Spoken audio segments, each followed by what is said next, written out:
Hello बच्चों, आइए इस प्रश्न को पढ़ते हैं।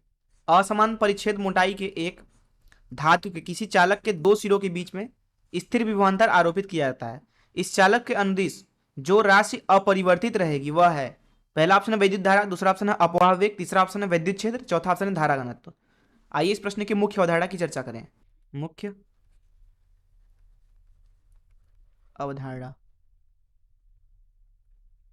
देखिए, मान लीजिए कहीं पे एक तार है इस तरीके से, जिसका अनुप्रस्थ काट क्षेत्रफल लगातार बदलता जा रहा है इस तरीके से।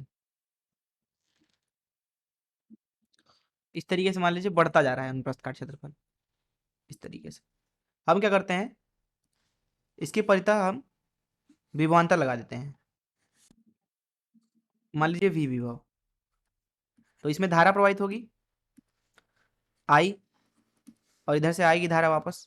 तो जो धारा इस पतले वाले में गुजर रही है वही धारा इधर भी गुजरेगी और वही धारा इधर भी गुजरेगी। तीनों की लंबाई बराबर ले लीजिए, एल एल एल एल।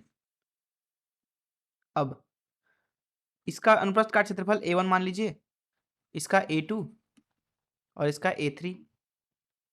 इसके परितः जो विभवांतर है उसको V1 बोल दीजिए, इसके परितः जो विभवांतर है उसको V2 बोल दीजिए, और इसके परितः जो है उसको V3 बोल दीजिए। इस पहले वाले तार के अंदर जो विद्युत क्षेत्र है वो E1 मान लीजिए, इस दूसरे वाले तार में जो विद्युत क्षेत्र है उसको E2 बोल दीजिए, और तीसरे वाले में जो विद्युत क्षेत्र है उसको E3 बोल दीजिए। अब इसके लिए हम देखिए कुछ चीजें निकालेंगे। सबसे पहले I को लिख सकते हैं V भागे R, मतलब कि V1 भागे R1 लिख सकते हैं। R1 है इस छोटे वाले टुकड़े का प्रतिरोध, यही बराबर होगा V2 भागे R2। R2 मतलब ये बीच वाले टुकड़े का प्रतिरोध, यही हो जाएगा V3 भागे R3। R3 है अंतिम टुकड़े का प्रतिरोध, क्योंकि तीनों में बराबर विद्युत धारा प्रवाहित हो रही है। तो यहां से बोल सकते हैं कि जो V1 हो जाएगा वो हो जाएगा IR1, V2 हो जाएगा IR2, V3 हो जाएगा IR3। अब विभवांतर होगा V इंटू डी। हम इसको व्यापक बनाने के लिए यहाँ L1, L2 और L3 ले लेते हैं। इस तरीके से ये एक व्यापक रूप में इस्तेमाल किया जा सकता है, जो यहाँ से हम निकालेंगे निष्कर्ष। देखिए, विभव जो होता है वो होता है विद्युत क्षेत्र गुणे लंबाई। तो V1 का मान लिखेंगे, विद्युत क्षेत्र जो कि है E1 गुणे लंबाई L1 है, बराबर धारा I गुणे प्रतिरोध। प्रतिरोध होता है, यहाँ ऊपर लिख देते हैं प्रतिरोध का सूत्र। प्रतिरोध होता है प्रतिरोधकता गुणे लंबाई भागे क्षेत्रफल। तो इसलिए यहाँ पे लिखा जाएगा प्रतिरोधकता गुणे लंबाई है L1 भागे क्षेत्रफल है A1। तो यहाँ से बोल सकते हैं कि जो E1 क्षेत्रफल मिल रहा है हमें, E1 बराबर वो है I रो L1 दोनों तरफ से कट गया भागे A1। इसी तरीके से हम लिख सकते हैं E2 गुणे L2 बराबर I गुणे रो L2 भागे A2, अर्थात E2 का मान लिख सकते हैं विद्युत क्षेत्र का दूसरे वाले टुकड़े में I रो भागे A2। इसी तरीके से E3 का भी मान लिख सकते हैं, E3 कितना हो जाएगा I रो भागे A3। तो इस चीज से हमें एक निष्कर्ष मिला। निष्कर्ष ये मिला कि यहाँ पे E1, E2 और E3 जो हैं, E1, E2 और E3 ये बराबर नहीं है। अर्थात अगर बदलते हुए अनुप्रस्थ काट क्षेत्रफल का अथवा परिच्छेद का अथवा मोटाई का अगर तार है तो उसके अंदर विद्युत क्षेत्र लगातार बदलता है, वो नियत नहीं रहता, लेकिन धारा नियत रहती है। धारा नियत क्यों है?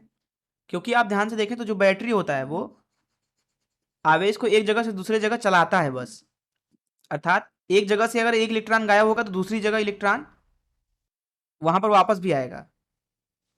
बैटरी इलेक्ट्रॉन खाता थोड़ी है, बैटरी चलाता है इलेक्ट्रॉनों को। तो परिपथ के अंदर कहीं पे भी आवेश नहीं उत्पन्न होना चाहिए। जितना इलेक्ट्रॉन इस L1 वाले में घुसेगा उतना ही बाहर भी निकलना चाहिए, और उतना ही इलेक्ट्रॉन यहाँ इस L2 से भी बाहर निकलना चाहिए, और इतना ही इलेक्ट्रॉन इस L3 से भी बाहर निकलना चाहिए उतने ही समय में। इसलिए धारा तीनों में बराबर है।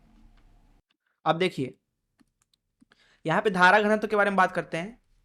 जो पहला वाला टुकड़ा है उसके अंदर धारा घनत्व को हम σ1 बोल देते हैं, दूसरे वाले में जो धारा घनत्व है उसको σ2 बोल देते हैं, तीसरे वाले टुकड़े में धारा घनत्व को σ3 बोल देते हैं। तो σ1 को लिख सकते हैं धारा I भागे क्षेत्रफल।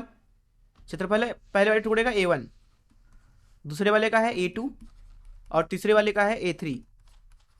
तो यहाँ से हमें दूसरा निष्कर्ष मिलता है कि जो धारा घनत्व है वो भी आपस में बराबर नहीं होते हैं, धारा घनत्व भी बदलता है। ये दूसरा निष्कर्ष हो गया। तीसरा निष्कर्ष निकालते हैं यहाँ पे। देखिए जो वैद्युत धारा होता है आई, उसका मान लिखा जाता है VDE/NA।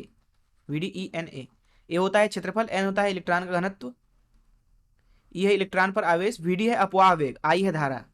तो अगर हम लिखना चाहें यहाँ पे अपवाह वेग पहले वाले टुकड़े में तो उसको VD1 बोल देते हैं, दूसरे वाले टुकड़े में अपवाह वेग इलेक्ट्रॉनों का VD2 बोल देते हैं, तीसरे वाले टुकड़े में इलेक्ट्रॉनों का अपवाह वेग VD3 बोल देते हैं। तो इसको लिखा जा सकता है, VD1 को लिखेंगे धारा I भागे, VD2 को भी धारा I भागे, VD3 को भी धारा I भागे, क्योंकि धारा तीनों में बराबर है। यहाँ पर लिखेंगे EN और यहाँ पे भी लिखेंगे EN और यहाँ पे भी EN, क्योंकि तीनों जो टुकड़े हैं वो समान पदार्थ से बने हैं, तो उनमें इलेक्ट्रॉन का घनत्व तो नहीं बदलेगा। और फिर यहाँ लिखेंगे क्षेत्रफल A1 है, यहाँ पे क्षेत्रफल A2 है, यहाँ पे क्षेत्रफल A3 है। इसलिए यहाँ से तीसरा निष्कर्ष ये मिलता है कि जो अपवाह वेग होता है इलेक्ट्रॉन का, अगर अनुप्रस्थ काट क्षेत्रफल अथवा परिच्छेद अथवा मोटाई बदल रहा है तार का, तो वो भी बदल जाता है, क्योंकि इनमें से कोई भी बराबर नहीं है आपस में। तो इस मुख्य द्वारा चलिए प्रश्न को हल करते हैं।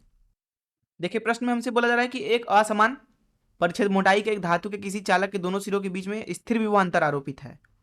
ठीक है, तो बोला जा रहा है कि धातु चालक के अनुदिश, उसकी दिशा में जाने पर जो राशि अपरिवर्तित रहती है वो है। तो जैसा कि हमने देखा कि अगर अनुप्रस्थ काट क्षेत्रफल बदलता है तो वैद्युत धारा जो है वो तो नियत रहती है, तो ए ऑप्शन सही है। दूसरे पे चलते हैं। अपवाह वेग बोला जा रहा है, क्या यह अपवर्तित होता है? नहीं, हमने देखा कि अपवाह वेग भी लगातार बदलता है, तो बी नहीं है।